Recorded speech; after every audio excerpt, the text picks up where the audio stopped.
이스라엘 족속아, 내가 너희에게 대하여 애가로 지은 이 말을 들으라. 처녀 이스라엘이 엎드러졌으며 다시 일어나지 못하리로다. 자기 땅에 던지우며 일으킬 자 없으리로다. 주 여호와께서 이와 같이 말씀하시되, 이스라엘 중에서 1000명이 행군에 나가던 성읍에는 100명만 남고 100명이 행군에 나가던 성읍에는 10명만 남으리라 하셨느니라. 여호와께서 이스라엘 족속에게 이와 같이 말씀하시기를, 너희는 나를 찾으라. 그리하면 살리라. 베델을 찾지 말며 길갈로 들어가지 말며 브엘세바로도 나아가지 말라. 길갈은 반드시 사로잡히겠고 베델은 비참하게 될 것임이라 하셨나니, 너희는 여호와를 찾으라. 그리하면 살리라. 그렇지 않으면 그가 불같이 요셉의 집에 임하여 멸하시리니 베델에서 그 불들을 끌 자가 없으리라. 정의를 쓴 쑥으로 바꾸며 공의를 땅에 던지는 자들아, 묘성과 삼성을 만드시며 사망의 그늘을 아침으로 바꾸시고 낮을 어두운 밤으로 바꾸시며 바닷물을 불러 지면에 쏟으시는 이를 찾으라. 그의 이름은 여호와시니라. 그가 강한 자에게 갑자기 패망이 이르게 하신즉 그 패망이 산성에 미치느니라. 샬롬, 평안하셨어요? 오늘은 아모스 제16강 이스라엘을 향한 애가라는 제목으로 아모스 5장 1절에서 9절 말씀을 살펴보도록 하겠습니다. 아모스 3장 1절, 4장 1절에서 들으라 이스라엘아 라고 시작했던 것처럼 오늘 말씀도 들으라 이스라엘아 라는 말로 시작해서 새롭게 주제가 시작됩니다. 이제까지 북이스라엘의 죄에 대해 고발했다면 5장과 6장에서는 이스라엘을 향해 부르는 애가입니다.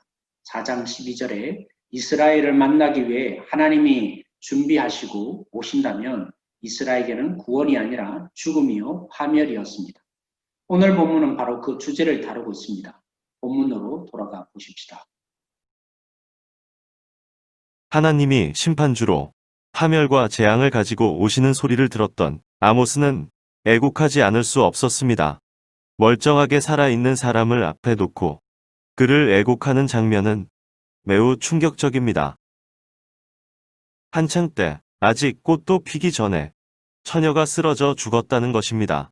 아름다운 처녀의 모습이지만 아모스가 보기에는 유혈이 낭자하여 땅에 버려진 처녀의 시체로 보이기에 소리를 지르며 울게 됩니다. 이스라엘이 경제적인 번영과 정치적, 군사적 힘으로 한창일 때 몰락합니다. 자기가 얻은 땅 위에서 자기 생명을 잃습니다. 젊음과 미모를 자랑하는 자, 쌓아놓은 재물과 명성을 신뢰하는 자, 권세와 학식을 의지하는 자, 그것들이 자신의 미래와 운명을 보장해줄 수 있다고 믿는 한 하나님께서 그들의 생명을 언제라도 불러가실 수 있다는 것을 기억해야 합니다. 종교 축제일에 이스라엘 백성들은 여호와 하나님의 보호를 즐거워하며 함께 축하 교제를 하였기에 매우 충격적인 아모스의 외침이 아닐 수 없었습니다. 예배와 찬양의 즐거움, 식탁 교제의 풍성함, 그 현장을 이용하여 아모스는 이스라엘의 장례식을 선언하고 있습니다. 이스라엘은 자신도 모른 사이에 자신의 죽음의 소식을 접하게 됩니다.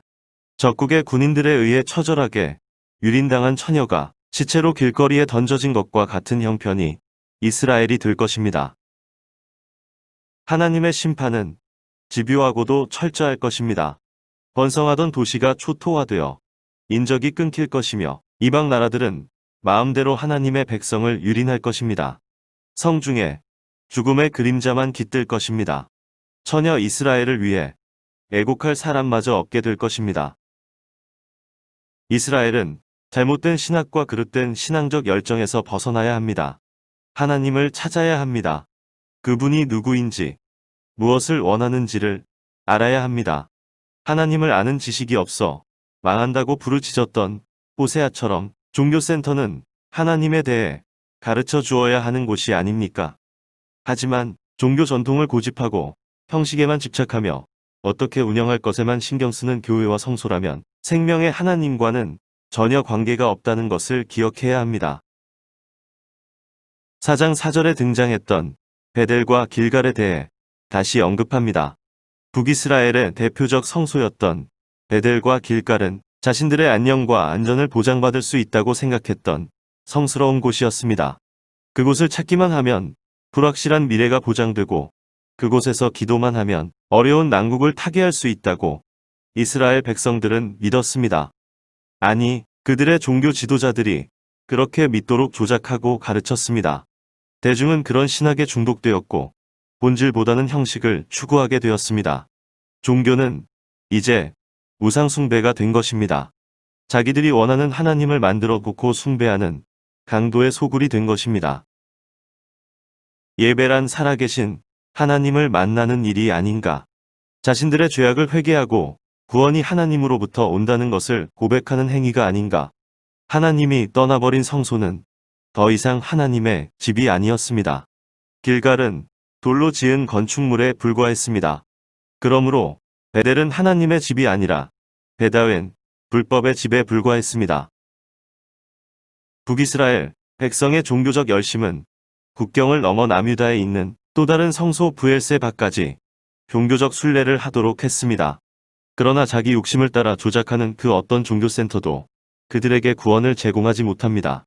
성지 순례한다고 신앙이 깊어집니까? 종교적 절기를 잘 지킨다고 구원이 주어집니까? 11조를 잘한다고 생명을 얻을 수 있습니까? 성수주일한다고 하나님의 심판을 면합니까? 자 들으시오. 여호와 하나님을 찾으시오. 그래야 살 것입니다. 라며 아모스는 하나님을 대신하여 진지하게 심각하게 이스라엘에게 살 기회를 제공하고 있는 것입니다. 잘못된 종교와 신학의 굴레에서 벗어나 하나님을 진정으로 추구하라는 것입니다.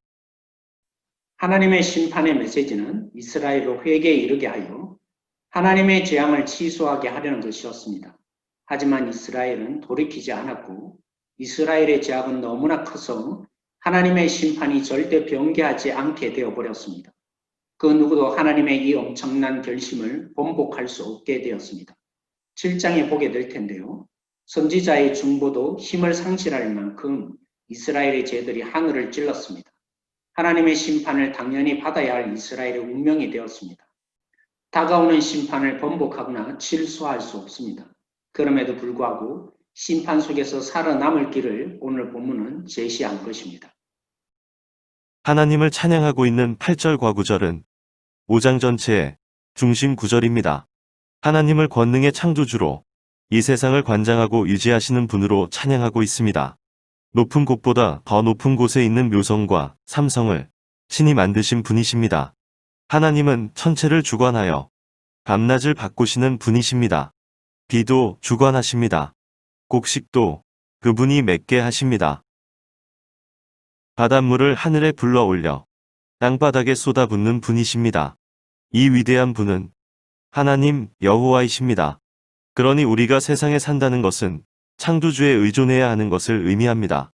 그분의 뜻과 의지, 통치와 유지에 의존적이어야 한다는 말입니다. 그러나 그들은 하나님께 의지하지 못할 뿐 아니라 하나님의 정의와 공의를 철저히 무시하고 적극적으로 짓밟았습니다.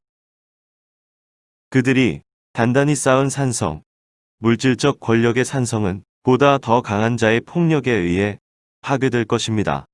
아모스는 하나님을 찬양하는 이 부분을 통해 얼마나 무섭게 이스라엘을 향해 하나님이 심판의 위력이 작동하는지를 부각시키고 있습니다. 하나님은 인간 역사에 일어나는 전쟁을 통해 자신의 능력과 힘을 온 세상에 두렵게 드러내시는 분이십니다. 하나님을 역사 한가운데 서서 행동하시는 신으로 묘사함으로 이스라엘로 하여금 하나님의 다스림에 복종할 것을 지시하고 있습니다. 살고 죽는 일이 하나님께 달려있다. 살기를 원하는가? 여호와를 찾으라. 죽으려면 여호와를 찾지 말라고 말입니다. 이스라엘은 자신들의 미래와 운명이 마술적인 성지순례나 미신적인 예배의식, 열성적인 종교 행위에 달려 있지 않다는 것을 기억해야 했습니다. 진정한 경건이 무엇입니까? 무엇이 참된 예배입니까? 잘 꾸며진 예배당, 찬란한 조명과 무대 장치, 1류급 찬양대와 오케스트라, 감동적인 설교, 찬양과 경배팀, 훌륭한 교회학교 시설들이 우리를 생명으로 인도합니까?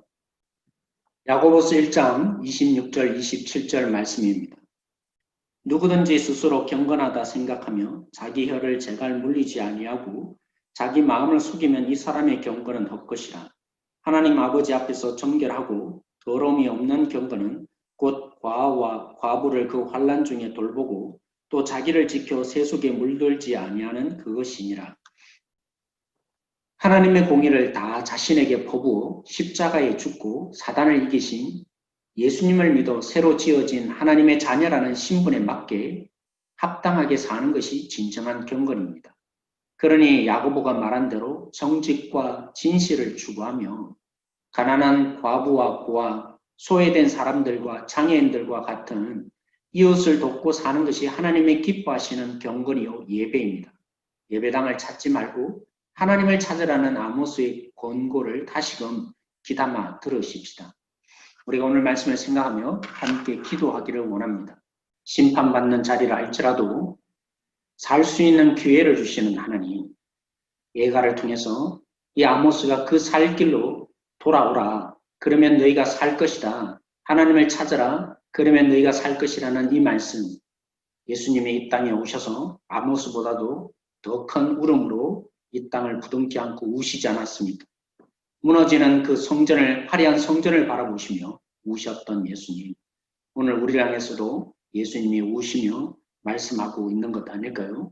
이 코로나 시대에 아무리 죽음이 찬 마지막에 가까운 시대라 할지라도 이제 놓인 것은 심판밖에 없다 할지라도 찾아라, 하나님을 찾아라, 그러면 너희가 살리란 오늘 이 하나님께로 우리가 돌아가십시다.